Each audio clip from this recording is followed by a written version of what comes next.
ನಮಸ್ಕಾರ. ಪ್ರಾಚೀನ ವೈದಿಕ ಆಚರಣೆ ಅಂದ ತಕ್ಷಣ ಅದೊಂದು ಕೇವಲ ಕ್ರಿಯೆ ಅನ್ಕೋತೀವಿ. ಆದ್ರೆ ಬನ್ನಿ, ಅದರ ಹಿಂದಿರೋ ಆಳವಾದ ತತ್ವಶಾಸ್ತ್ರವನ್ನ ಒಟ್ಟಿಗೆ ಸೇರಿ ಅನ್ವೇಷಿಸೋಣ. ಇದು ಬರೀ ಒಂದು ಪದ್ಧತಿಯಲ್ಲ, ಬದಲಿಗೆ ಇಡೀ ವಿಶ್ವವನ್ನೇ ನೋಡುವ ಒಂದು ಅದ್ಭುತ ದೃಷ್ಟಿಕೋನ.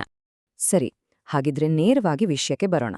ನೋಡಿ, ಈ ಒಂದು ವಾಕ್ಯ ವಿಶ್ವವನ್ನು ಶ್ರೇಷ್ಠವನ್ನಾಗಿಸುವುದು ಇದು ಸುಮ್ಮನೆ ಕೊಟ್ಟಿರೋ ಶೀರ್ಷಿಕೆ ಅಲ್ಲ. ಇದು ಇಡೀ ಅಭ್ಯಾಸದ ಹಿಂದಿರೋ ಒಂದು ದೊಡ್ಡ ಆಕಾಂಕ್ಷೆ. ಅಂದ್ರೆ ನಮ್ಮ ವೈಯಕ್ತಿಕ ಬೆಳವಣಿಗೆಯಿಂದ ಶುರುವಾಗಿ ಇಡೀ ಬ್ರಹ್ಮಾಂಡದ ಉಳಿತಿನ ಕಡೆಗೆ ಸಾಗುವ ಒಂದು ಮಹತ್ತರ ಧ್ಯೇಯ ಇದು. ಈ ಪ್ರಶ್ನೆ ಇದೆಯಲ್ಲ, ಇದೇ ನಮ್ಮ ಇವತ್ತಿನ ಪಯಣದ ತಿರುಳು. ಯೋಚ್ನೆ ಮಾಡಿ, ನಾವು ಪ್ರತಿದಿನ ಮಾಡೋ ಒಂದು ಸರಳ ಆಚರಣೆ ನಮ್ಮನ್ನ ಇಷ್ಟು ದೊಡ್ಡ, ಇಷ್ಟು ವಿಶಾಲವಾದ ಬ್ರಹ್ಮಾಂಡದ ಜೊತೆ ಹೇಗೆ ಬೆಸೆಯೋಕ್ ಸಾಧ್ಯ? ಬನ್ನಿ, ಈ ರಹಸ್ಯವನ್ನ ಒಟ್ಟಿಗೆ ಬಿಡಿಸಿ ನೋಡೋಣ. ಹಾಗಿದ್ರೆ ಸಂಧ್ಯೆ ಅಂದ್ರೆ ನಿಖರವಾಗಿ ಏನು? ಇದು ಬರೀ ದಿನದ ಒಂದಿಷ್ಟು ಹೊತ್ತು ಮಾಡೋ ಪೂಜೆ ಅಷ್ಟೇನಾ? ಖಂಡಿತ ಇಲ್ಲ. ಇದು ನಮ್ಮ ಆಧ್ಯಾತ್ಮಿಕ ಅನುಭವದ ಅಡಿಪಾಯ. ಪರಮಾತ್ಮನ ಜೊತೆ ಮತ್ತು ಈ ಇಡೀ ವಿಶ್ವದ ಜೊತೆ ನಮ್ಮ ಸಂಬಂಧ ಏನು ಅನ್ನೋದನ್ನ ಅರಿಯಲಿಕ್ಕೆ ಮಾಡೋ ಒಂದು ದೈನಂದಿನ ಧ್ಯಾನ. ಯಾವುದೇ ಒಂದು ದೊಡ್ಡ ಕೆಲ್ಸ ಮಾಡೋ ಮುಂಚೆ ತಯಾರಿ ಮುಖ್ಯ ಅಲ್ವಾ? ಹಾಗೇನೆ ಈ ಆಳವಾದ ಅನುಭವಕ್ಕೆ ಧುಮ್ಕೋಕು ಮುಂಚೆ ನಮ್ಮ ಮನಸ್ಸು ಮತ್ತು ದೇಹವನ್ನ ಸಿದ್ಧಪಡಿಸ್ಕೊಳ್ಳೋದು ಮೊದಲನೇ ಹೆಜ್ಜೆ. ಯಾಕಂದ್ರೆ ಈ ಸಿದ್ಧತೆಯೇ ನಮ್ಗೆ ಸಿಗೋ ಅನುಭವದ ಗಾಂಭೀರ್ಯವನ್ನ ನಿರ್ಧರಿಸುತ್ತೆ. ಇಲ್ಲಿರೋ ಅಂಶಗಳು ನಿಜಕ್ಕೂ ತುಂಬಾ ಇಂಟ್ರೆಸ್ಟಿಂಗ್. ಇದು ಬರೀ ದೈಹಿಕ ಶಿಸ್ತಲ್ಲ. ಪದ್ಮಾಸನ ಅಥವಾ ಸುಖಾಸನದಲ್ಲಿ ಆರಾಮಾಗಿ ಕೂತು ಬೆನ್ನನ್ನ ನೇರವಾಗಿಟ್ಟು ಕಣ್ಣುಗಳನ್ನ ಹದವಾಗಿ ಮುಚ್ಚಿ ಆಳವಾಗಿ ಉಸಿರಾಡ್ತಾ ಮನಸ್ಸನ್ನ ಒಂದೆಡೆ ತರೋದು ಅಷ್ಟೇ ಅಲ್ಲ, ಪ್ರತಿಯೊಂದು ಮಂತ್ರದ ಅರ್ಥವನ್ನ ಚಿಂತಿಸ್ಬೇಕು. ಆಗ ಇದು ಕೇವಲ ಕ್ರಿಯೆಯಾಗಿ ಉಳಿಯಲ್ಲ, ಬದಲಿಗೆ ಒಂದು ಜಾಗೃತ ಅನುಭವವಾಗಿ ಬದಲಾಗುತ್ತೆ.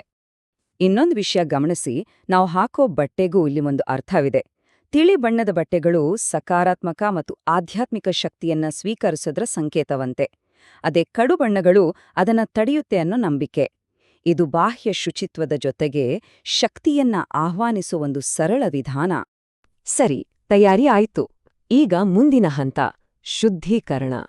ಧ್ಯಾನದಂತಹ ಉನ್ನತ ಸ್ಥಿತಿಯನ್ನ ತಲುಪೋಕೆ ನಮ್ಮ ದೇಹ, ಇಂದ್ರಿಯಗಳು ಮತ್ತು ಮನಸ್ಸು ಒಂದು ಸ್ವಚ್ಛ ಪಾತ್ರೆಯ ಥರ ಇರಬೇಕು.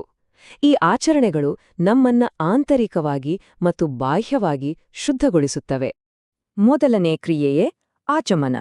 ಇಲ್ಲಿ ನೀರನ್ನ ಬರೀ ಒಂದು ದ್ರವವಾಗಿ ನೋಡಲ್ಲ, ಅದನ್ನ ಅಮರತ್ವದ ಅಮೃತ ಅಂತ ಭಾವಿಸಿ ಸ್ವೀಕರಿಸಲಾಗುತ್ತೆ. ಈ ಒಂದು ಸಣ್ಣ ಕ್ರಿಯೆ ನೀರು ಅನ್ನೋದು ಜೀವದಾಯಿ ಮತ್ತು ಶುದ್ಧೀಕರಿಸುವ ಶಕ್ತಿಯನ್ನೋ ಆಳವಾದ ಸತ್ಯವನ್ನ ನಮಗೆ ನೆನಪಿಸುತ್ತೆ. ನೋಡಿ, ಈ ಶುದ್ಧೀಕರಣ ಪ್ರಕ್ರಿಯೆ ಎಷ್ಟು ಸುಂದರವಾಗಿ ವಿಂಗಡಣೆಯಾಗಿದೆ.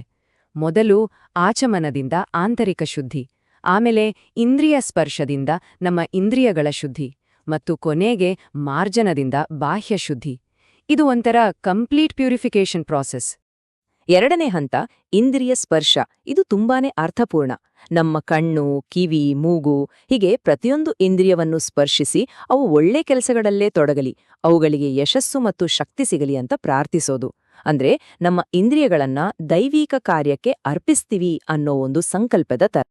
ವಾಹ್, ಈ ಕಾವ್ಯಾತ್ಮಕ ಅನುವಾದ ಕೇಳಿ ಇಂದ್ರಿಯ ಶುದ್ಧೀಕರಣದ ಹಿಂದಿರೋ ಬದ್ಧತೆಯನ್ನ ಎಷ್ಟು ಅದ್ಭುತವಾಗಿ ಇದು ಹಿಡಿದಿಡುತ್ತೆ. ಇದು ಬರೀ ಬಾಹ್ಯ ಕ್ರಿಯೆಯಾಗಿ ಉಳಿಯದೆ ನಮ್ಮ ಇಂದ್ರಿಯಗಳನ್ನ ಪಾಪದ ಕೆಲಸಗಳಿಂದ ದೂರ ಇಡ್ತೀನಿ ಅಂತ ಮಾಡುವ ಒಂದು ಆಳವಾದ ವೈಯಕ್ತಿಕ ಪ್ರತಿಜ್ಞೆಯಾಗತ್ತೆ. ಈಗ ನಾವು ಸಂಧ್ಯೆಯ ಹೃದಯ ಭಾಗಕ್ಕೆ ಬಂದು ತಲುಪಿದ್ದೀವಿ. ಅದೇ ಪ್ರಾಣಾಯಾಮ. ಇದು ಕೇವಲ ಉಸಿರಾಟದ ವ್ಯಾಯಾಮ ಅಷ್ಟೇ ಅಲ್ಲ, ನಮ್ಮೊಳಗಿನ ಪ್ರಾಣಶಕ್ತಿಯನ್ನ ನಿಯಂತ್ರಿಸಿ ಮನಸ್ಸನ್ನ ಹಿಡಿತಕ್ಕೆ ತಗೊಳ್ಳೋ ಒಂದು ಅದ್ಭುತ ಕಲೆ.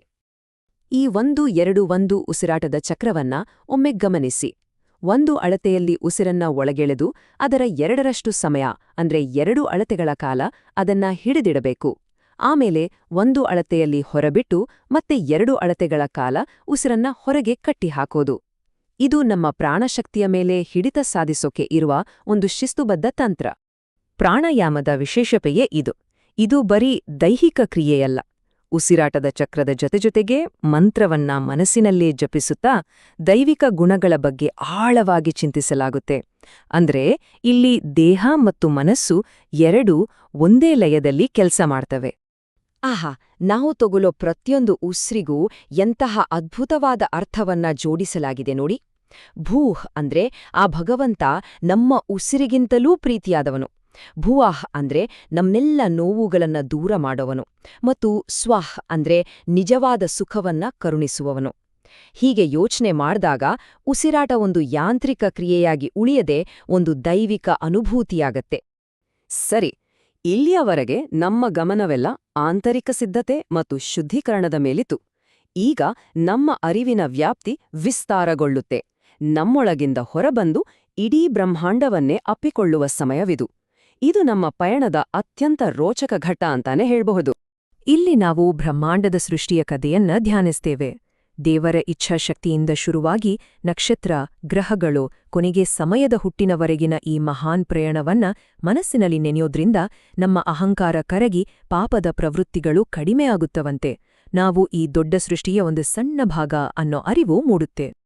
ಸಂಧ್ಯೆಯ ಕೊನೆಯ ಧ್ಯಾನದ ಕ್ರಿಯೆ ಅಂದರೆ ಮಾನಸ ಪರಿಕ್ರಮ.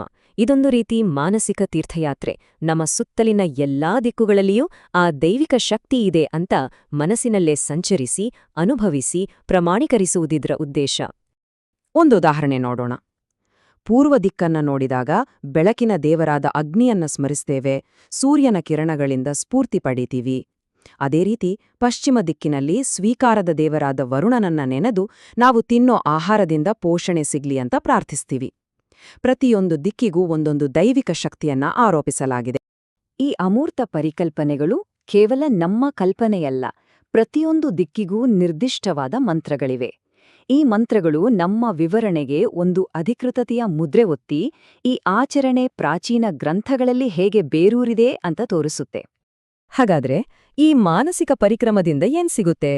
ಪೂರ್ವದಿಂದ ಜ್ಞಾನದ ಬೆಳಕು, ದಕ್ಷಿಣದಿಂದ ಗುರುಹಿರಿಯರ ಮೂಲಕ ಕಲಿಕೆ, ಪಶ್ಚಿಮದಿಂದ ನಮ್ಮೊಳಗಿನ ಪ್ರಾಣಿ ಪ್ರವೃತ್ತಿಗಳನ್ನ ಗೆಲ್ಲುವ ಅಂತಃಪ್ರಜ್ಞೆ ಮತ್ತು ಉತ್ತರದಿಂದ ಸಹಜವಾದ ಶಾಂತಿ.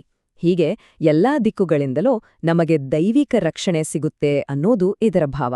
ಕೊನೆಯದಾಗಿ ಈ ಒಂದು ಪ್ರಶ್ನೆಯೊಂದಿಗೆ ನಮ್ಮ ಈ ವಿಶ್ಲೇಷಣೆಯನ್ನ ಮುಗಿಸೋಣ. ನಮ್ಮೊಳಗೆ ಗಮನ ಹರಿಸುವ ಒಂದು ಸಣ್ಣ ದೈನಂದಿನ ಆಚರಣೆ ನಮ್ಮನ್ನ ಈ ಇಡೀ ಬ್ರಹ್ಮಾಂಡದ ವಿಶಾಲತೆಯ ಜೊತೆ ಬೆಸೆಯುವ ಶಕ್ತಿಯನ್ನ ಹೇಗೆ ಹೊಂದಿದೆ?